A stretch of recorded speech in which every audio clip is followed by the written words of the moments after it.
Yes, sir. Sorry I'm late, guys. I was having some technical difficulties, but I'm here. And it's better late than never. We got a lot to talk about tonight, guys.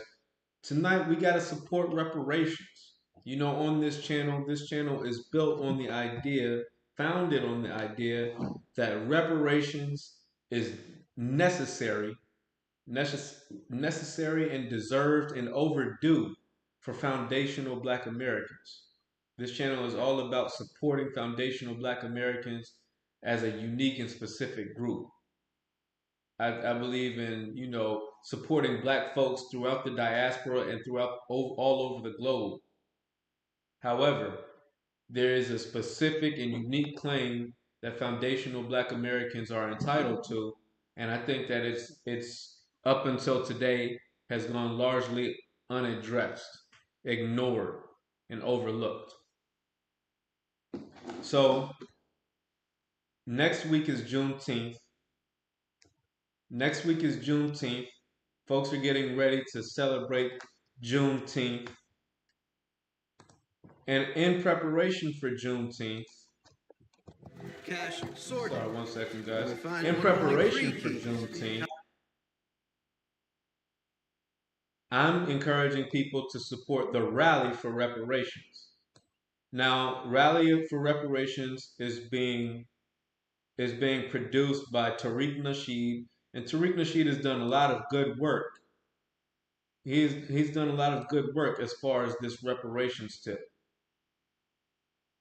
He's done a lot of good work concerning this reparations tip. So I think we as Black Americans, especially in the DC area, need to support him in what he's doing. So I want to play a quick commercial to give you all some context on the situation, and I'll come back with some more clips. We got a lot to talk about. And as always, stick around to the end of the video because this is a sponsored video, and we will have a PSA, a public service announcement on as far as sickle cell goes. But without further ado, let's check this out.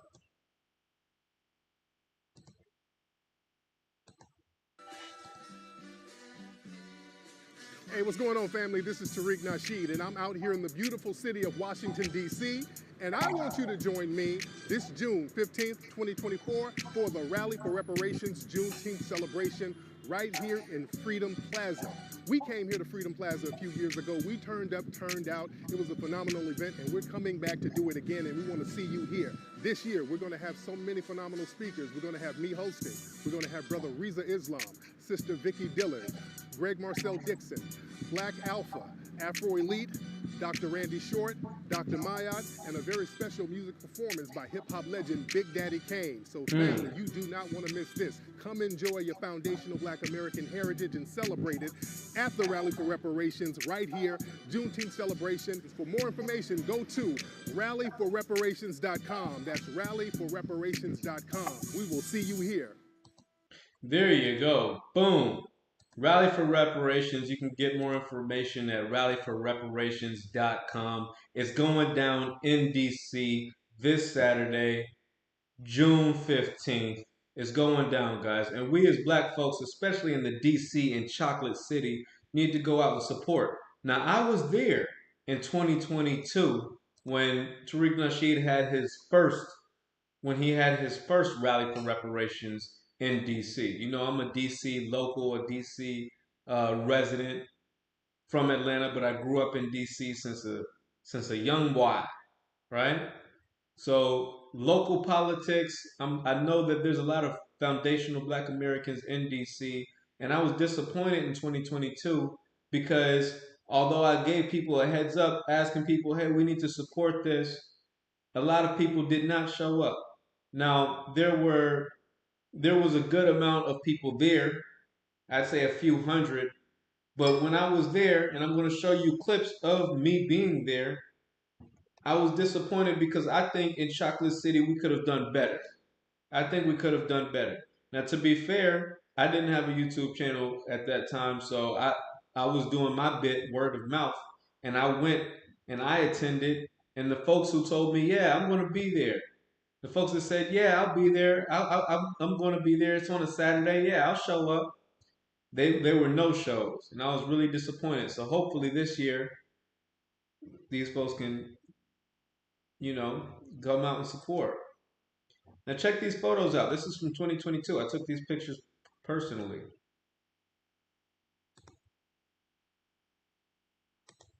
That's Tariq Nasheed at the Rally for Reparations in 2022. That's Boyce Watkins. Uh-oh. Sorry, the formatting. It should go all the way down. I don't know why. But it's formatted like that. But Boyce Watkins was there as well, and he spoke at the Rally for Reparations. If you're not familiar with Boyce Watkins, he's a financial expert. He's got a school, and he's pushing the financial black wealth. He's pushing that line. So shout out to Boyce Watkins.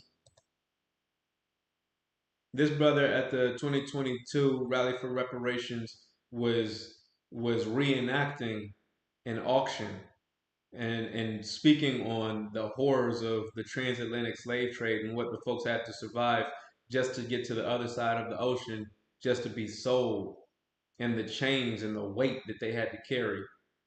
That's why, we as foundational black Americans, we are the greatest survivors of all time. That's one of my favorite reggae songs, GSOAT. We are the survivors, and we are blessed to be alive, y'all. I really don't think we fully understand that we are the greatest survivors, and we are blessed to be alive. We are the descendants of some of the most resilient people on this planet. The descendants of people who survived the transatlantic slave trade being packed like sardines, survived the smallpox and the genocide of the Native Americans, because yes, we do have Native American blood in us. We are the greatest survivors of all time. This is why I'm pushing for reparations. This was Tariq Nasheed in 2022. This was me. I'm taking this video. I'm taking this clip in 2022. Rally for reparations. You see the crowd? I said, what's up, DC? Who's from DC here? The home of Frederick Douglass. DC, the home of Dick Gregory. The home of Marion Barry. The home of Dave Chappelle. The home of Mambo Sauce. Were allowed into white society to reap the benefits. The Native Americans, we know the red ones, they were compensated. They got broke off all types of money, and many of them enslaved us as well, so they need to be cutting a check too. So that was 2022. That was 2022. I was at the Rally for Reparations in 2022. Now we're getting ready for the next go round. We're having a Rally for Reparations this Saturday in Washington, D.C. And I'm telling everyone who watches this channel, if you're in the DMV area, if you're in the D.C., Maryland, Virginia area, go support the Rally for Reparations. And right now is an urgent time. It's an election year. 2024 is a presidential election year. And reparations is on the menu. It's a topic that needs to be addressed. And another thing is the Rally for Reparations. What's so strategic about this one that Tariq Nasheed is putting on is the fact that these are some pictures from Rally for Reparations 2022. What's so strategic about this one is it's coinciding with Juneteenth. Juneteenth is next week, right? And we have to take control of the narrative around Juneteenth. Juneteenth was supposed to be a holiday to celebrate the freedom of the slaves. That's what Juneteenth was supposed to be about. Folks down there in Texas finally got word that, yes, you are indeed free, even though they were told before, but they didn't believe it. But Juneteenth is when they finally accepted the fact that, yes, they are indeed free, and the last of the slaves in the United States were freed. Right? The last of the slaves were indeed freed. That's what Juneteenth is about. It's about freedom. And we have to take control of the narrative around Juneteenth by supporting things like reparations. And if we don't, please understand that other groups will. Check this out.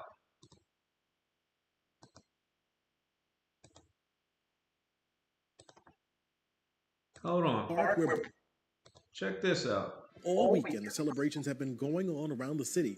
Well, News 12's Jordan Cassani is in Prospect Park, where Brooklyn-based organization I Am Caribbean is hosting a double whammy, Juneteenth and Caribbean American Heritage Month celebration. Yeah, Caribbean business owners, artists, musicians, and so much more are joining right here at the Prospect Park Boathouse to celebrate their heritage and Juneteenth. It's a cultural celebration for Brooklynites of all ages. I Am Caribbean, in collaboration with the Prospect Park Alliance, have come together for today's Juneteenth and One Love Little Caribbean Day right here in our backyard. Did you catch that? Juneteenth and One Love Caribbean. Whoa, whoa, whoa. What happened? Okay, so it was Juneteenth. Now it's Juneteenth and Caribbean One Love Day. Okay, all right, listen to where this is going. We're told that each artist, dancer, musician, and vendor participating in the day's celebration come from Caribbean roots, like Jamaica, Trinidad, and elsewhere. Okay, so it went from being about Juneteenth, the freedom of the slaves, then it became One Love, then it became Caribbean Day, and now they're shouting out the Trinidad, Jamaica, Barbados, and what happened to Juneteenth? What happened to foundational Black Americans? But let them continue. Nearly 1,000 New Yorkers came out to hit the dance floor, enjoy traditional Caribbean food and drinks today, and shop all sorts of products created by Caribbean American vendors. Our crews caught up with the organizer of today's celebration to chat all things the intersection between Caribbean heritage and this Juneteenth holiday. Oh, so now we're chatting the intersection. Now it started off from being about Juneteenth and the foundational Black Americans. Then it went to One Love Caribbean Day, but now they're saying that all the vendors were Caribbean and the whole thing is about shouting out Jamaica and Barbados and the Virgin Islands. No talk of foundational Black Americans at all. Now they're going to speak to the founder of this holiday, One Love Little Caribbean Day. Look at the headline. One Love Little Caribbean Day. This is supposed to be about Juneteenth.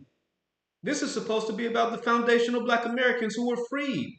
They got a major block party in New York on Juneteenth, celebrating Juneteenth, and no talk at all about Juneteenth. But let's hear what the founder has to say.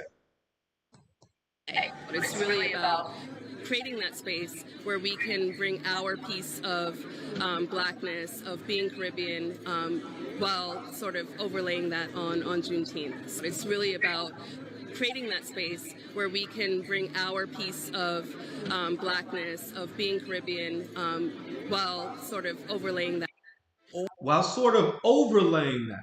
What it's about is we're going to talk about our Blackness, our Caribbean heritage, and we're going to overlay that over Juneteenth. So understand, guys, if we don't support things like reparations, if we don't focus and center the foundational Black Americans to holidays like Juneteenth, these things will be taken from us. These things will be overlaid, as we hear in this example, by other groups. And the whole idea of foundational Black Americans will be pushed to the wayside. It started off as a Juneteenth celebration. Next thing you know, it turns into a Caribbean Day festival. What happened to the Juneteenth? What happened to the foundation of Black Americans? The founder of the entire Bloc Party is a Caribbean immigrant saying, oh, what this is about is overlaying our Caribbean heritage over Juneteenth. So it's not about Juneteenth at all. It's not about us and our foundational Black American heritage at all. They're not having American vendors. No, they're having the Caribbean vendors. So quickly and easily will our items, will our holidays, will our customs and values be overlaid, overshadowed if we don't circle the wagons, gatekeep, and stand on something. And that's why I say the litmus test is standing on reparations, because not everyone qualifies. This is something to address the harms done to a specific and unique group. Now, it's a litmus test because either you're for it or you're not. And you don't have to benefit directly from reparations in order to be for it. I know a lot of people, the majority of my friends in the DC area at least, are first generation immigrants or second generation immigrants, I should say, the descendants of immigrants. And the majority of my friends support reparations. So I don't want there to be this narrative or this false equivalency or this idea that just because they're immigrants, that means they can't support reparations. No. Reparations is for foundational black Americans, but any and everyone with a heart and a moral conscience should support it. Whether you be an immigrant or not, whether you be foundational black American or not, whether you stand to benefit from reparations or not. Anyone with a moral compass should understand that there is a debt owed to a specific group who has invested over the course of centuries uncompensated labor, uncompensated, uncompensated sweat, tears, bloodshed. We have been the victims of state-sanctioned violence and state-sanctioned theft of funds and resources, aka Jim Crow.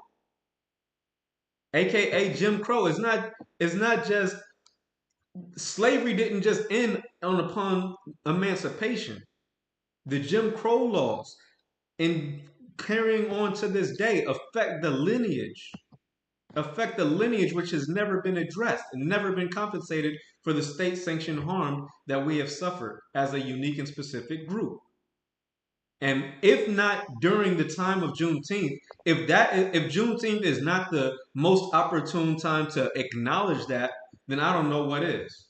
Juneteenth, and shout out to one thing that Joe Biden did, we got to give him credit for, is as soon as he came into office, he created Juneteenth. And even I myself was like, okay, that's a holiday. We're talking about reparations. That's not really helping us. It's not tangible. But you know what? Looking at the glass half full, it should be a rallying cry because we should, as foundational black Americans, look at it as an admission of guilt. The man created a holiday to say, hey, we freed the slaves on this day. Exactly. You all freed the slaves and never compensated those slaves. Reparations. Reparations. If not every year on Juneteenth, there should be a rallying cry. It shouldn't be this Caribbean holiday, a Caribbean festival on Juneteenth. No, it should be a rally for reparations on Juneteenth. That's what it's about. That's why I'm here on my channel saying, hey, we need to support this. Hey, guys, check this out. Rally for Reparations in D.C. is on a Saturday. You're off work. Go spend 30 minutes. Go spend an hour and support this. Show up in numbers. Show people that you actually care about this topic. And from going in 2022, as I did and as I showed, one thing that I learned was a lot of folks aren't really serious about this. A lot of folks, even black folks, don't really understand how much this is needed. A lot of black folks don't really understand how much we actually need reparations because we're a strong and confident people. We pride ourselves on, you know what, I'm not looking for a handout. Even though it's money that is owed, I'm not going to push reparations. We'll let it go. We'll forgive and forget. The old church crowd, I'll forgive and forget. Don't worry about it. But I'm saying no.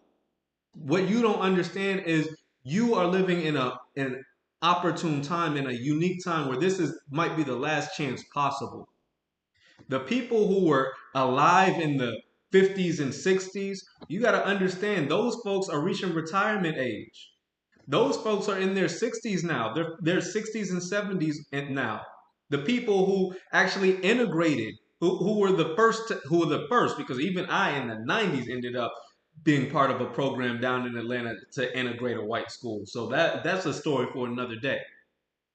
But the people who are alive, who were born in the 50s and 60s, who saw firsthand on TV the assassination of Martin Luther King, the assassination of Malcolm X, the assassination of JFK, the people who survived this era, who had to drink from segregated water fountains, those people are still alive here today. And what the powers that be want What they want to do is they want to wait for that generation to die out. That's what they really want. They really want to stall us out and say, hey, we're going to wait for those folks who were alive in the 50s and 60s to pass, and then the younger generation won't have a claim. That's what they really want. That's what they really want. And let me show you why I say that. Let me show you why I say that. Check this out. This woman survived the Tulsa, Oklahoma massacre in 1921. She is 109 years old, and she's still pushing for reparations.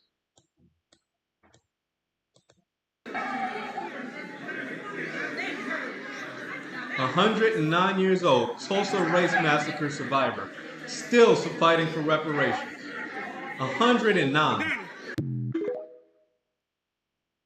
This woman is 109, and they are still to this day trying to block this woman as an individual from getting her reparations and from the massacre where the United States dropped bombs on her city, on her successful Black Wall Street city, a town in Tulsa, Oklahoma that was full of black doctors, black architects, black engineers, black cab drivers, black tailors, black everything, a complete black Wall Street.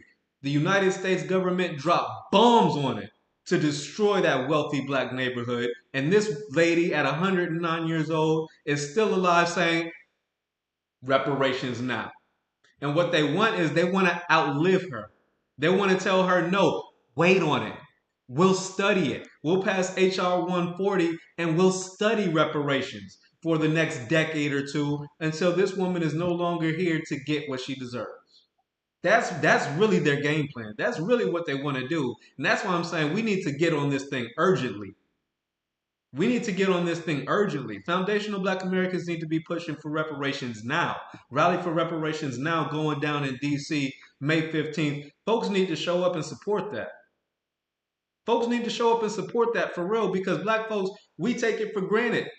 We really take it for granted. I'm in a group chat. I'm in a group chat with some of my family and whatnot. And I remember one time, for some reason, we were talking about reparations. And I forget who said it, but one of my family members was like, we don't need reparations because we would just spend it like lottery. We would spend it like as if we won the lottery. And I'm thinking that's just not. In this group chat, to give you some context, this group chat is filled with doctors, multiple doctors, architects, graduate students. I'm talking about law enforcement officers. Everyone in this group chat is at least college educated.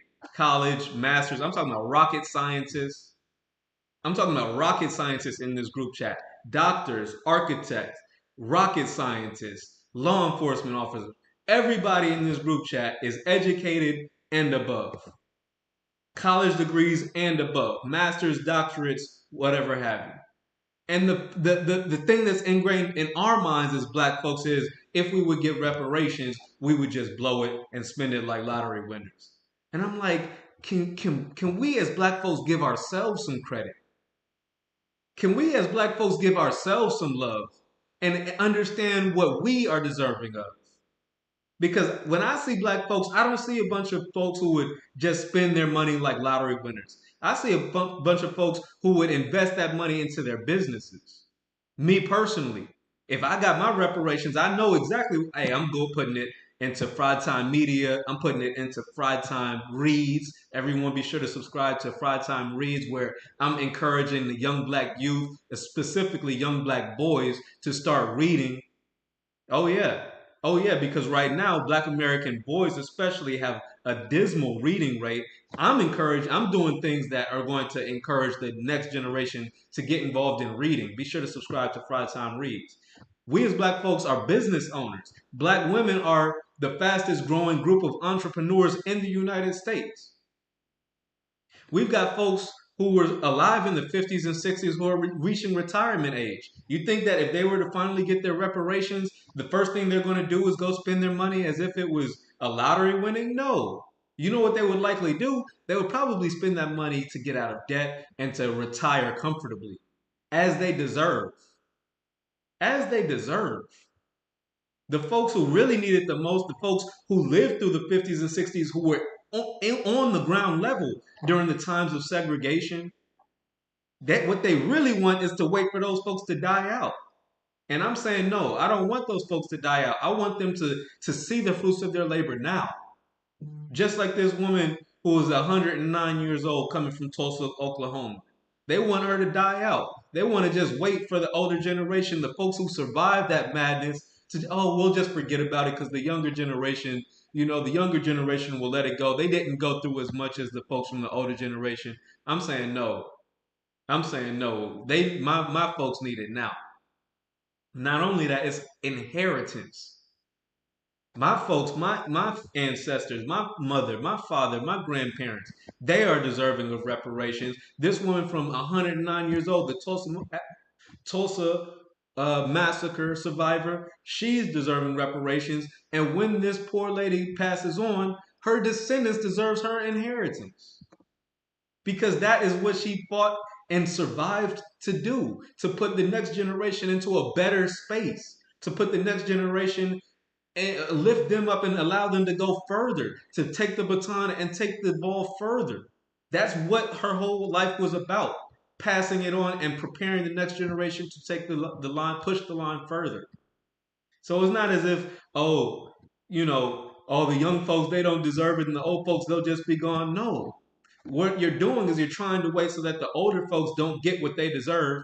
And after that, you're trying to make the younger folks think that they aren't deserving of the inheritance which their ancestors fought, bled, suffered, and sacrificed for, which is where we disagree. Which is where we disagree.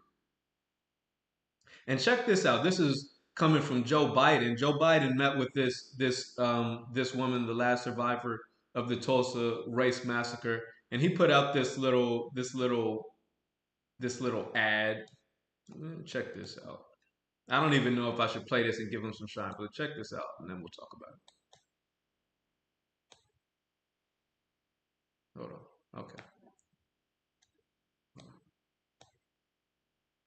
I am asking for justice. Hold me up a little bit. There we go. All right. Thank you. They have to wait 100 years to do all of this? She said, I had to wait 100 years to do all of this? Yes, Grandma. Yeah, she had to wait 100 years to meet with the president who's still behind the scenes blocking her reparations claim. He came for a photo op, but then behind closed doors, he's really pushing against reparations. But that's a whole nother story. It's amazing what you've all been through. It's amazing you've stayed so strong. I think it's important, one of the reasons we're here, beyond wanting to see you, is that I think it's important that as President of the United States, I continue to do what I've done my whole career, speak out about it. You can't pretend it didn't happen. No, Joe. No, Joe. We don't need you to speak out about it. We know what was going on. We have enough history. We have enough information. What we need is you to cut the check. Enough talk. Enough platitudes. Enough, oh yeah, we need truth and healing. Truth and understanding. We've got enough truth. Thank you for the truth. Now give us a check. Cut the check. Let's talk about some tangibles. Let's talk about financial solutions, money, cash, direct deposits. Let's talk about that, Joe. I don't like this whole, oh, well, at least I'm acknowledging it. I'm speaking about it. Yeah. Okay, a little too little. A little too little. When you pretend it didn't happen, you don't face it. It can happen again. But when you know what happened, you can't run away from it. But we have to fight. We have to fight. And the first part of fighting is telling the truth. And that's what we want to do today.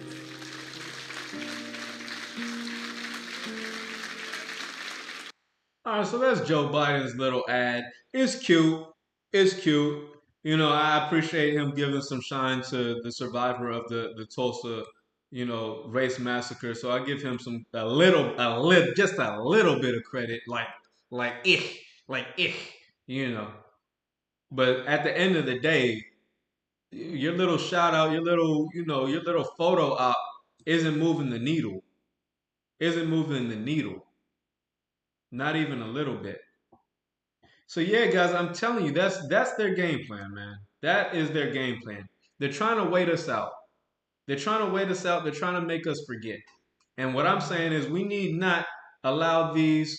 Hold on, guys. Hold on. Let me come. Give me a second. What we need to do is not leave this leave this situation up until for the future. We need not delay and underestimate the perilous times that we live in. Right now, it's like I'm saying this is all hell's on deck. It's do or die. Now is the time for everyone to push because never has there been a time before where the reparations conversation has had so much momentum, where foundational Black Americans have specified and been so specific and so unique and so politically active as now.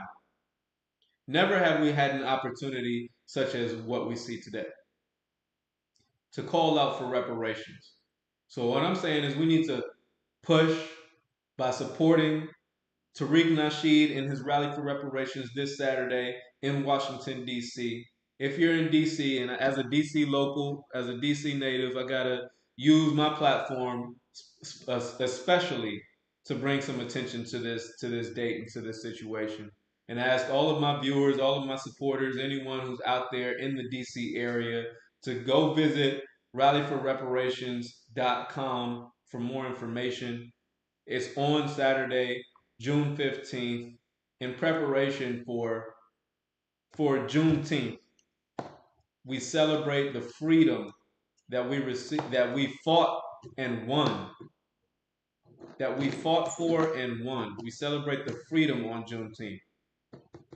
Now, what would be respectful, as I showed in the clip earlier, is if others, the Johnny Come Latelys, would come out and support us, support reparations, and support Rally for Reparations, and support Juneteenth and the original meaning of it, which is a celebration of freedom, instead of trying to overlay their narrative and overlay their Caribbean, whatever have you, like the clip that I showed from those folks in New York.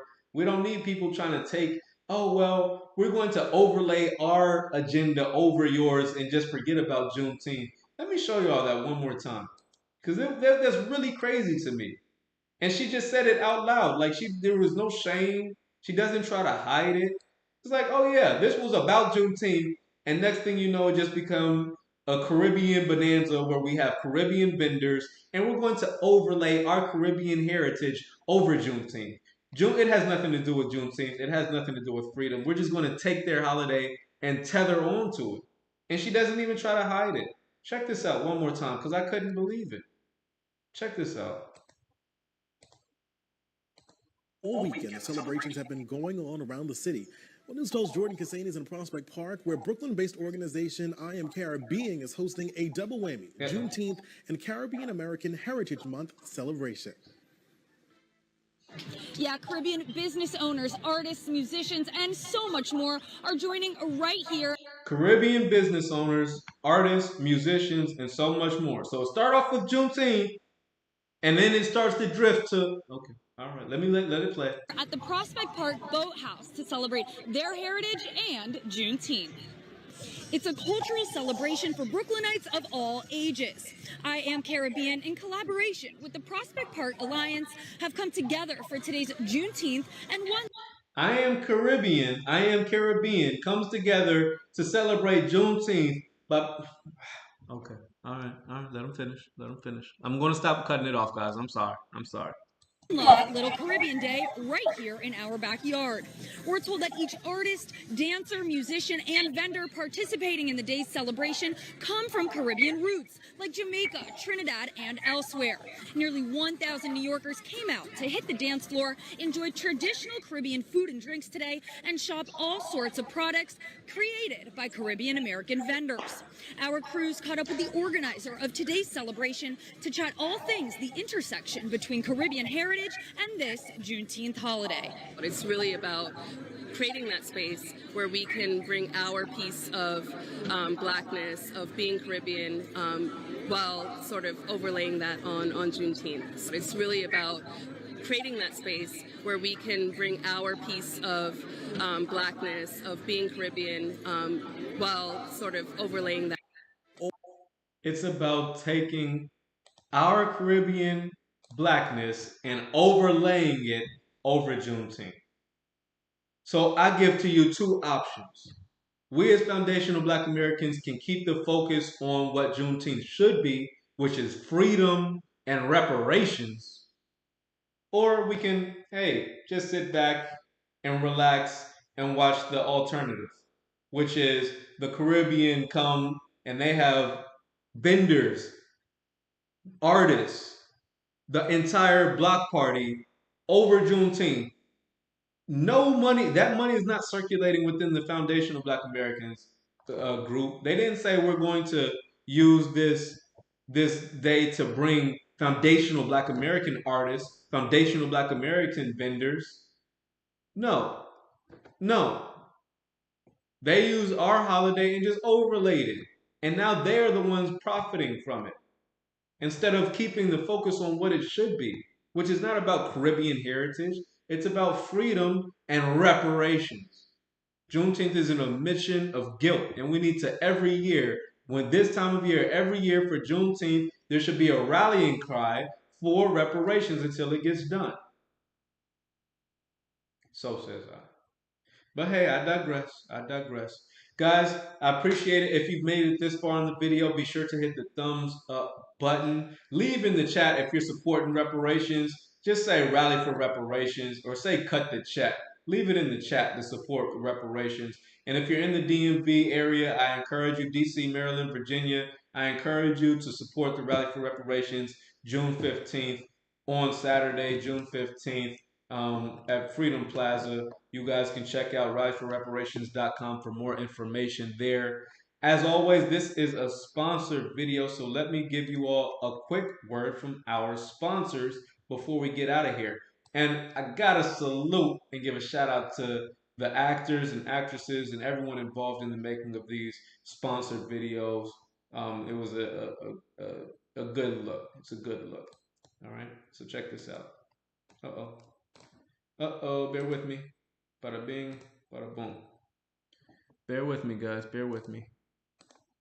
Got some technical difficulties, but I'm gonna figure this thing out. Oh no, it just, y'all bear with me. Hold on, guys. Hold on. Uno momento, por favor. Oh, now it wants to load. Here we go. Got it. Okay, here we go. Forget which scene it is. Do we want to go 5? Let's go 2. Okay. Scene 2.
Navigating the ups and downs of pain management takes a toll both physically and mentally.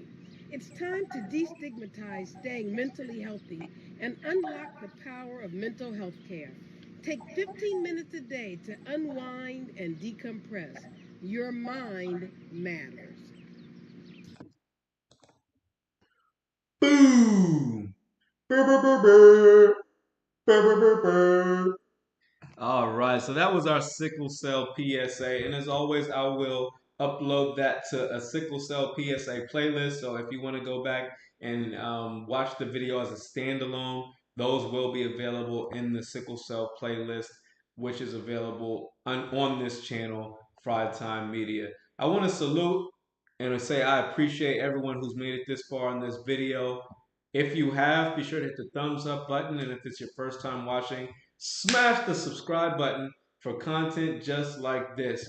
I drop videos on a large range of topics, whether it be news, politics, current events, hip hop, sports, reparations. You like it, we love it. So be sure to subscribe and come on back for more. I'll see you on the next one.